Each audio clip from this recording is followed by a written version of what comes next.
Welcome to section 4, chapter 1, exponents. And we just want to go over the basic rules. So in my first box here, I have the same base, x to some exponent, times x to another exponent, and it says we add them. So if I had x squared times x to the third, I could say this is equal to x times x times x times x times x, because this is x squared and this is x to the third. Well, how many x's do I have? I have x to the fifth power, which is the same thing as adding 2 plus 3. So let's write it like this. I have 2 to the 2 plus 3 power, which equals x to the fifth power. So let's say I want to divide. So if I have, let's use x to the fifth power over x squared.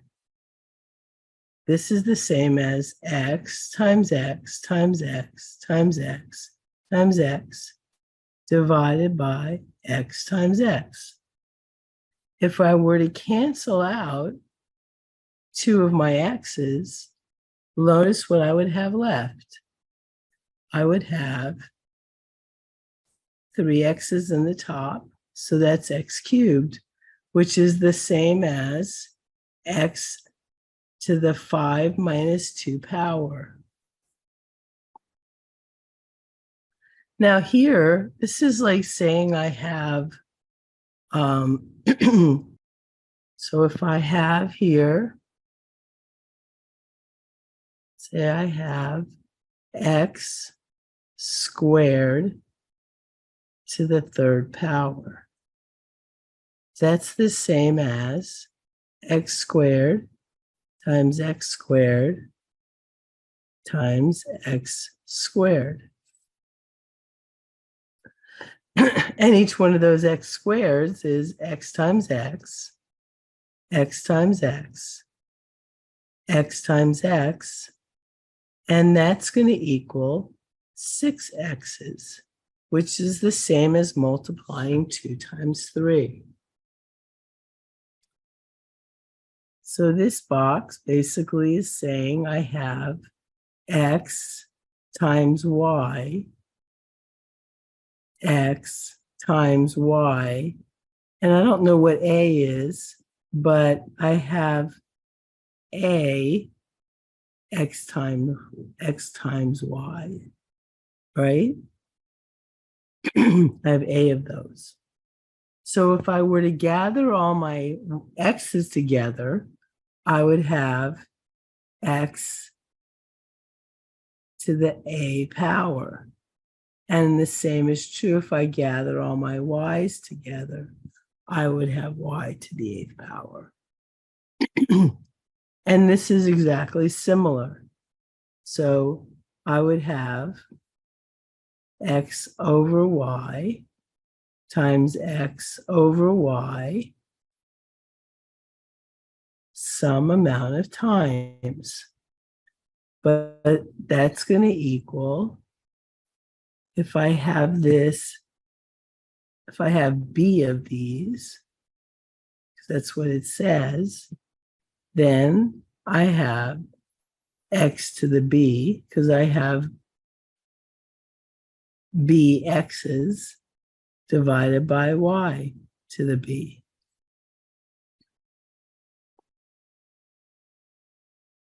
So x to the 0 is always equal to 1.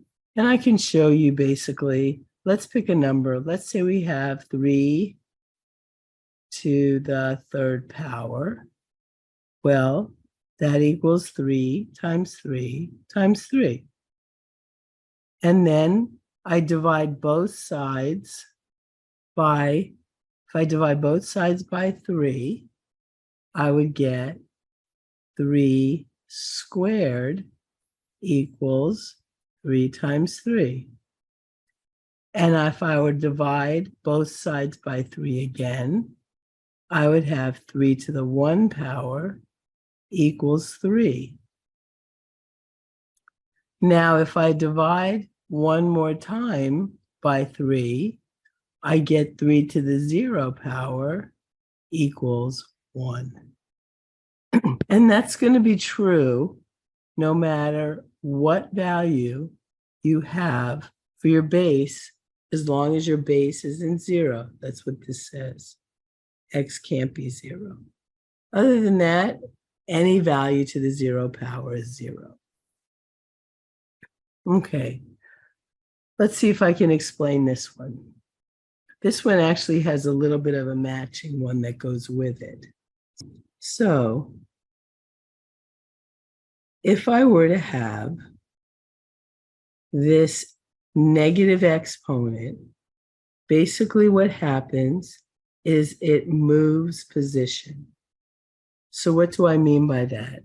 Let's say I have x to the third, y to the minus 2, z to the negative 1, divided by x to the minus 2, y squared, z to the 4th power.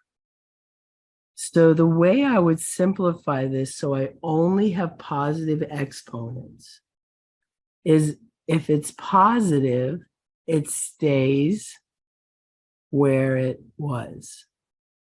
If it's negative, I'll do it in a different color. If it's negative, so I'm doing y to the minus 2, it moves. Since it's in the top, it moves to the bottom, or since it's in the numerator, it moves to the denominator. And then I have z to the minus 1.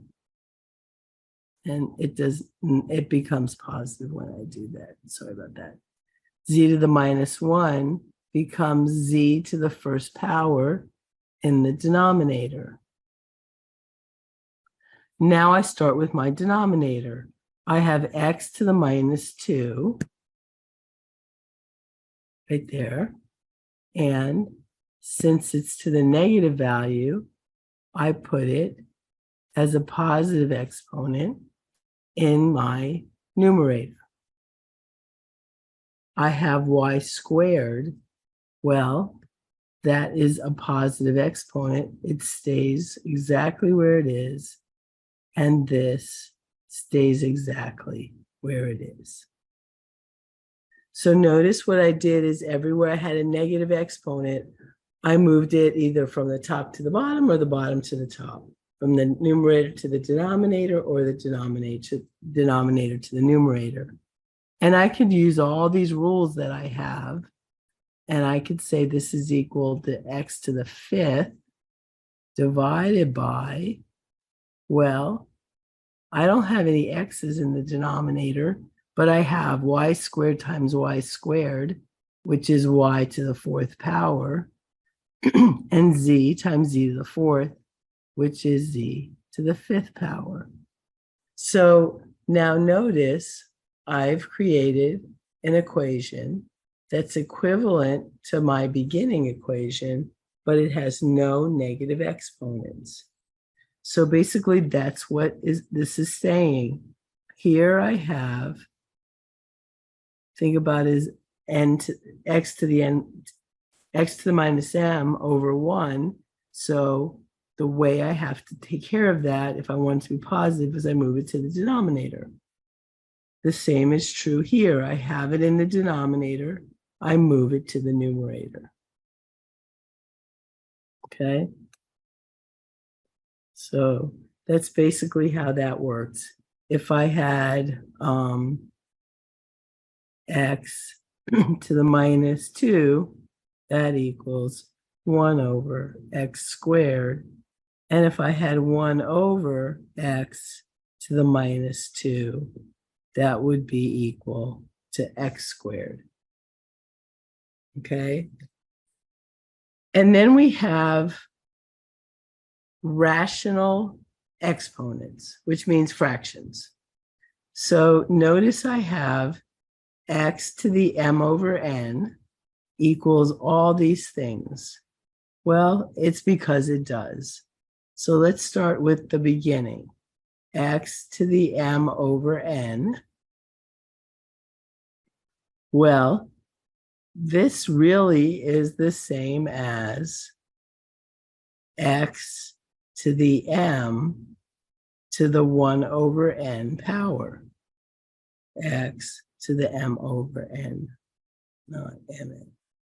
Because it's m times 1 over n, m over n.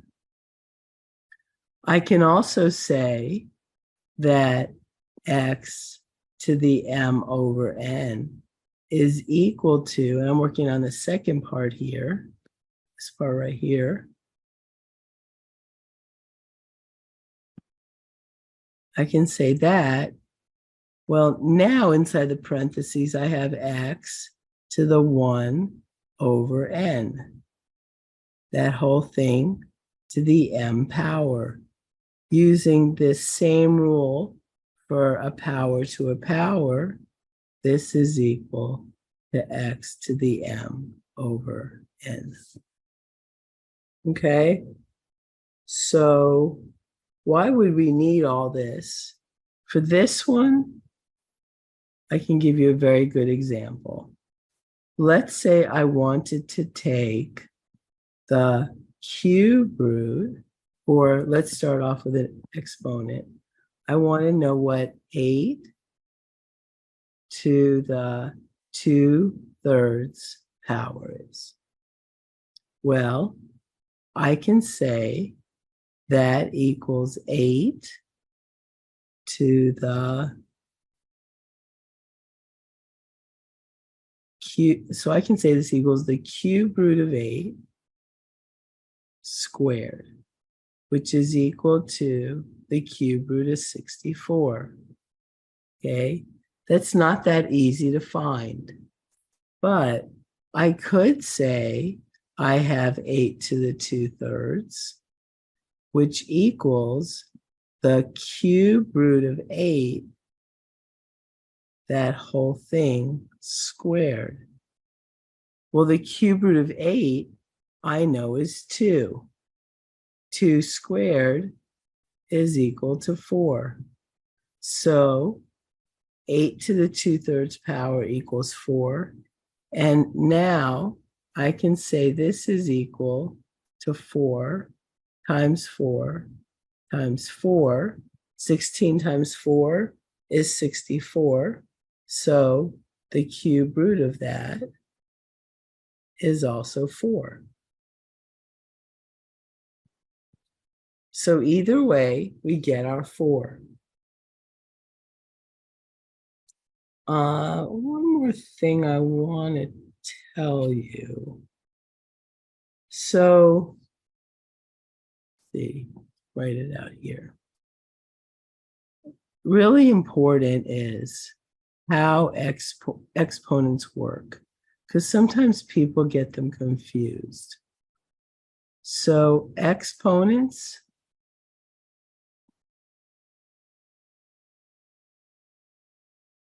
act or affect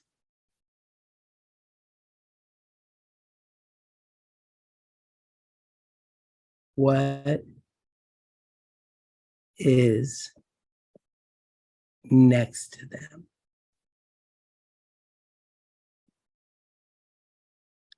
So what does that mean? Here I have negative.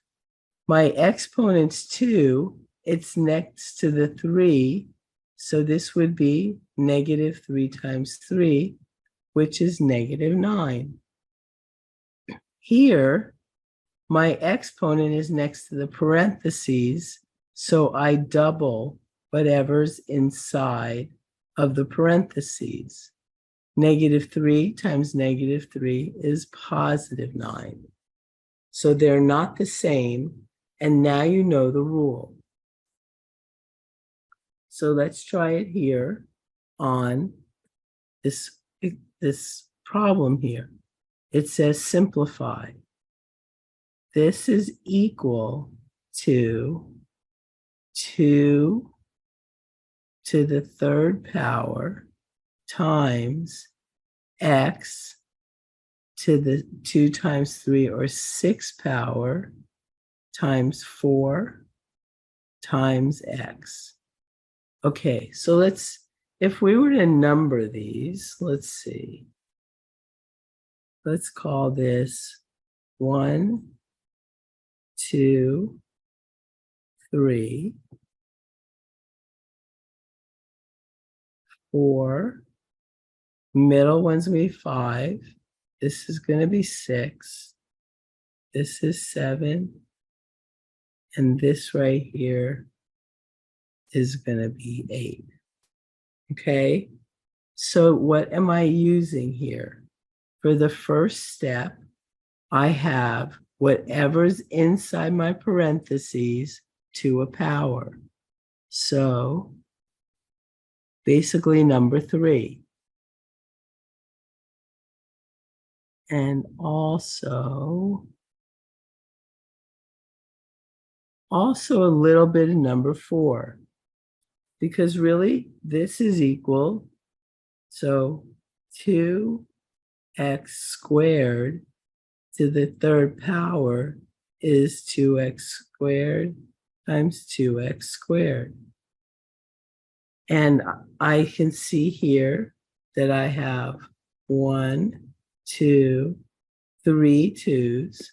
There's my 2 to the third. I have 2, 4, 6 x's. There's my x to the 6th. And then I have 4 times x.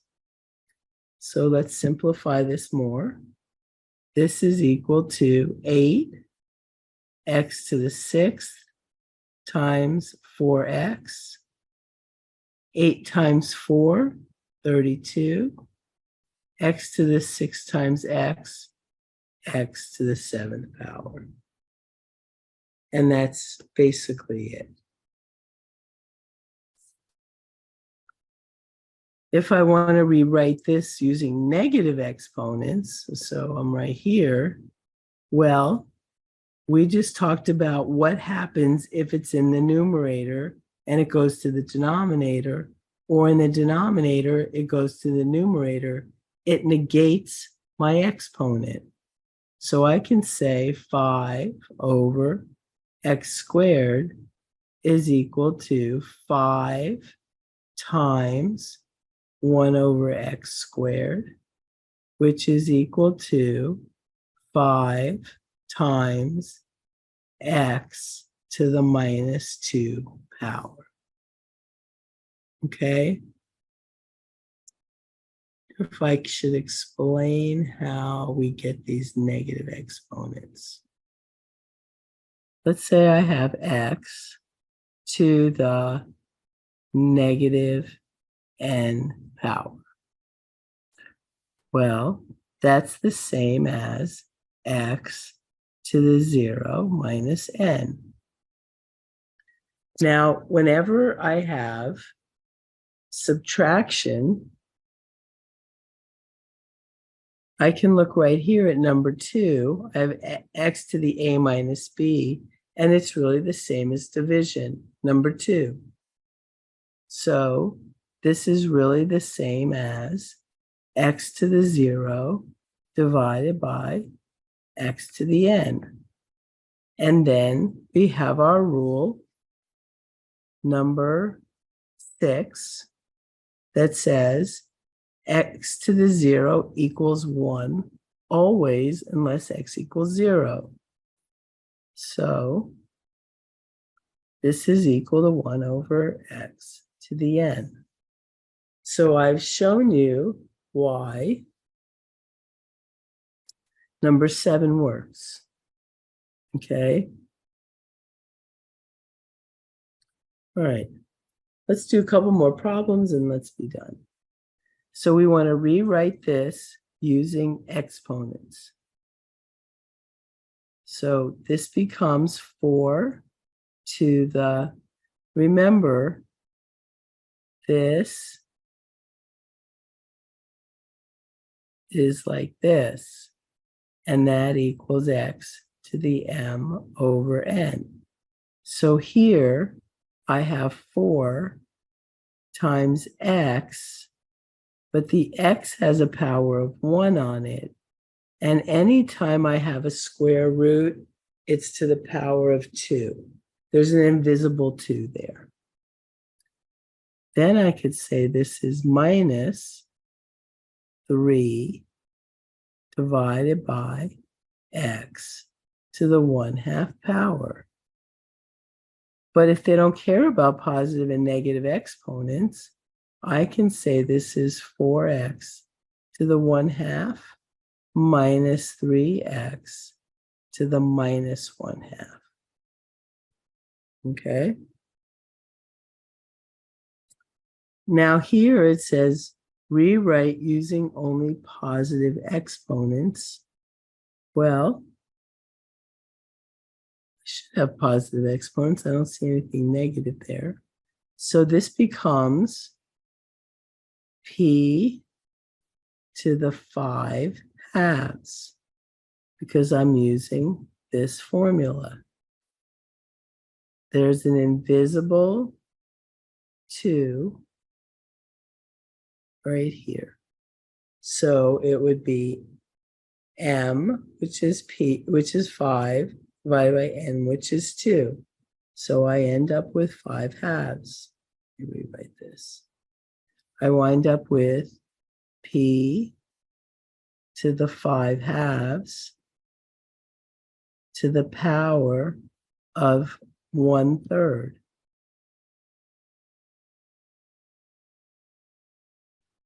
And when we look back at our rules, a power to a power, number 3, I multiply. So this becomes p to the power of 5/2 times 1/3, which is equal to p to the 5/6 power. And that would be my answer to this problem.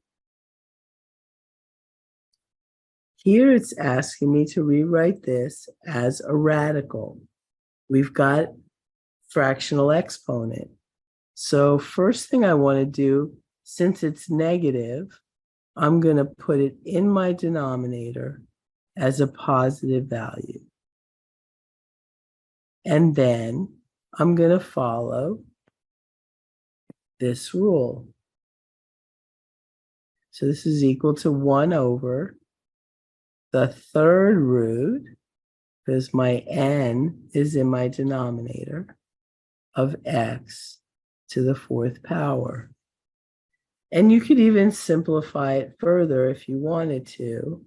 You can say this is 1 over, well, if I have the cube root of x cubed, that's just x.